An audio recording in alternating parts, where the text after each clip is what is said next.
Good afternoon. My name is Giorgia Pallocca. First of all, I'm really sorry not to be there. This is due to health issues, but I'm very grateful for the opportunity to still be able to present today. And for this, I would like to thank the organizer, the session chair, for the opportunity to provide this presentation remotely. And I'm glad today to present about the regulatory transformation strategy in the biological and chemical sectors developed here at the Human Society International together with the AFSA collaboration. Human Society International is a protection organization that is active in more than 50 countries, and we bring very different campaigns from the protection of wildlife, ending of trophy hunting, the reduction of animal suffering in food and skin and fur production, and the replacement of animal use in scientific research and testing. The activities about the ending of animal testing are coordinated by the research and toxicology team, where we have different expertise in human environmental toxicology, regulatory science, public policy, law, and biomedicine. We do interact with very different external collaborators and experts in lawmaking, industry, and test developing, and we have participated to the discussion via our status of stakeholders in different regulatory fora. HSI is also a founding member of the Animal Free Safety Assessment AFSA collaboration. The Animal Free Safety Assessment collaboration is a partnership among non-profit, corporate, and philanthropic leaders that they work together to advance the acceptance and use of animal free safety science globally. We do this by the increasing understanding, acceptance on animal approaches through educational resources and publication, by identification of barrier to regulatory acceptance, and then the development of strategies to overcome such obstacle and to accelerate the global regulatory alignment in chemical and medicine sectors. One of the most relevant area of interest and activities of the AFSA collaboration is the cosmetic area. One of the most important achievements has been the design and production of the AFSA Master Class. This is a master level course in animal-free cosmetic safety assessment. It counts on 10 modules, has been developed by HSI together with the contribution of almost 60 authors from the AFSA partner companies. It's free and online, it's accessible via this website or this QR code here on my left, and has been thought to support whoever is interested in becoming more confident in non-animal methods for cosmetic testing, in particular for regulators and smaller companies that are still unfamiliar with such tools, to increase their understanding, competence, and trust. And this is a requisite for long-lasting change. A second very important area of work of the AFSA collaboration is the biologicals. The main goal of the AFSA work on biological drugs is to end the testing of vaccine batches and development in animals.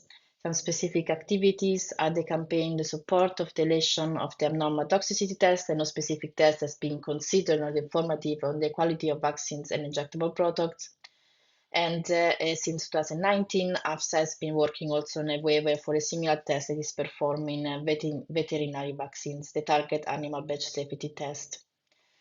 In general, we are working for the phasing in on animal safety on different legacy human vaccines, as for diphtheria, tetanus, pertussis, hepatitis, but also for a similar effort is ongoing in the veterinary vaccine field, where AFSA is engaged in activities to promote the available non-animal safety and potency test, and in supporting the review of the World Organization of Animal Health guidelines for vaccines. Finally, the third area of activity of the AFSA collaboration is focused on chemicals. AFSA activities in these sectors are focusing on the establishment of regulatory precedents that would eliminate redundant in vivo tests. with the long-term goal of removing animal testing references from legislation. We are active in different geographical areas in Europe, where we do participate in chemical legislation revision, but also in the discussion on the shaping of long-term action, as is the European Commission roadmap for phasing out animal testing. We have a team in Korea supporting the Ministry of Environment to achieve their targets to produce 60% of the chemical safety information from non-animal methods by 2030. And we are also active in Canada to support the Liberal government pledge to phase out all toxicity testing on animals by 2035. In general, our approach is to provide policy-based science via coordination of analysis and publication, and their promotion via webinars, workshop, and political briefing, and in particular by the definition and refinement of a regulatory transformation strategy. The AFSA regulatory transformation strategy counts on different steps. The first two focus on the situation and technology gap analysis, where we do perform analysis of the current state of the regulatory environment and also the assessment of scientific and regulatory readiness of non-animal approaches for different endpoints of chemical risk assessment. Indeed, to allow their implementation, non-animal methods must be considered ready from both a scientific and regulatory perspective. And this analysis helps to support the shaping of a tiered approach with the aim to establish a regulatory presence, and so to focus on first on a group and endpoints for which animal test validated replacement is already available and accepted by regulatory stakeholders. This is here in green, and this is aligned to the phase one of the regulatory strategy. The second phase instead will focus on animal tests for which all additional scientific development is necessary, or work to increase acceptance in a specific stakeholders group. And finally, the third group, where validated replacement approaches are not yet readily available, and we would need to additional R&D would be necessary.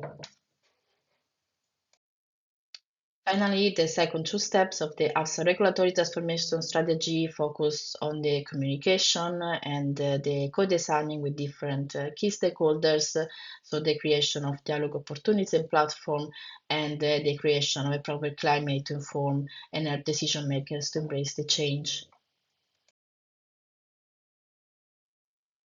A significant area of interest of the AFSA collaboration is how chemical safety assessment is carried out in practice, especially when legislation do mandate a paradigm shift from animal testing towards animal-free approaches, as is the case for the last resort requirement in the EU with the REACH legislation. As REACH is defined, its objective are to ensure a high level of protection of human health and environment, but also to promote alternative methods and promote innovation and competitiveness. The current system is rigid, other focus, and use tick boxing for requirements, and this seriously jeopardizes the achievement of this objective, since it creates a very powerful disincentive for registrants to use non-manual tools or risk-based approach in a chemical safety assessment. This is well described in this publication co-authored by EUSAAT International together with AFSA collaborators, and investigate the real-world experience of animal testing as last resort in REACH, bringing real example case studies, and then identify the issue identified during compliance check or registration evaluation. For instance, non-acceptance of existing animal data, non-acceptance of read-across information, or inflexible administrative process. And I would like just to give you a couple of examples in the next few slides. In these first case studies, the author described the compliance check for the substance alkyl 6611 and OVCB product. The registrants were required to provide a test, a vivo test, a prenatal developmental toxicity study in a second species. The registrant replied by adaptation using adaptation and providing QSR model that on one end was showing significant animal welfare concern. Indeed, the study showed that rabbits did not tolerate exposure to noli substance, and also that the exposure would be significantly below the DNR, the derived no effect level. The ECHA replied asking for more information, and even though additional exposure scenarios were provided, they kept the requesting for the test.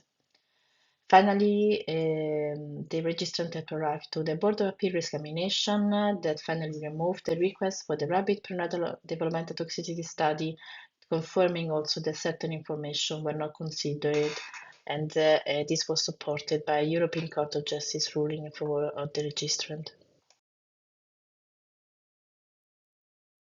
The second case study, we have a substance evaluation for 3 substances: aluminium chloride basic, aluminium sulfate. During the evaluation, 2 in vivo tests were requested for concern of genotoxicity. The registrant replied with adaptation, providing in vitro study supported by read-across that would show that the concern for genotoxicity was not reliable. Finally, initially the adaptation was rejected, and also in this case the registrant did arrive to examination at the Board of Appeal that finally removed the request for the in vivo studies. They also indicating that there was a lack of demonstration of existence of a potential risk, that there was a lack of demonstration that the in vivo information would have improved the risk management measure, and that not all available evidence were considered when rejecting the read-across. The analysis of the practical issue facilitated the definition of a practical solution that could promote the implementation of the last resort requirement in REACH. For instance, for the European Commission, with the revision of regulation increase the uptake of animal approaches to the registrants to ensure the preparation of robust and complete dossiers, and to ECHA to build the confidence in prediction readiness of animal approaches, to create more communication, a communication channel for registrants, and to revise their administrative process. But it also resulted from an analysis and that solutions are possible, but they do require ownership from all the partners involved and collaboration between the key stakeholders. To wrap up, I would like to briefly highlight 3 key takeaways from today's presentation. First, the leveraging of the multi-stakeholder collaboration for policy development. The AFSA collaboration is a great example of how multi-stakeholder venture can enable the creation of a unified policy language by ensuring scientific due diligence. This collective approach strengthens the ability to build comprehensive, harmonized regulatory framework.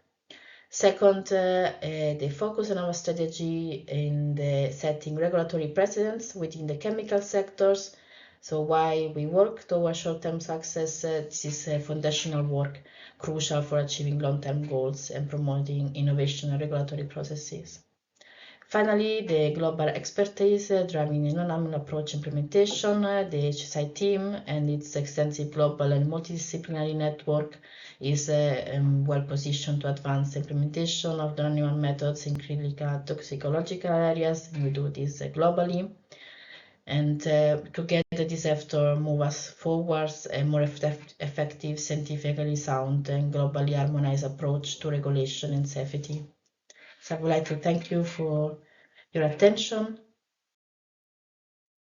Take the chance to acknowledge the AFSA workstream coordinator for the cosmetics, Kate Willett, Vicky Katrina, Viva Better, for the biologics, Lara Viviani, and for chemicals, Jay Ingram. I would like to thank again the session chair and organizers, and I apologize not to be there to address your question, but please feel free to reach out via email for any clarification. So I wish you a very good continuation of the Congress and hope to see you soon next time.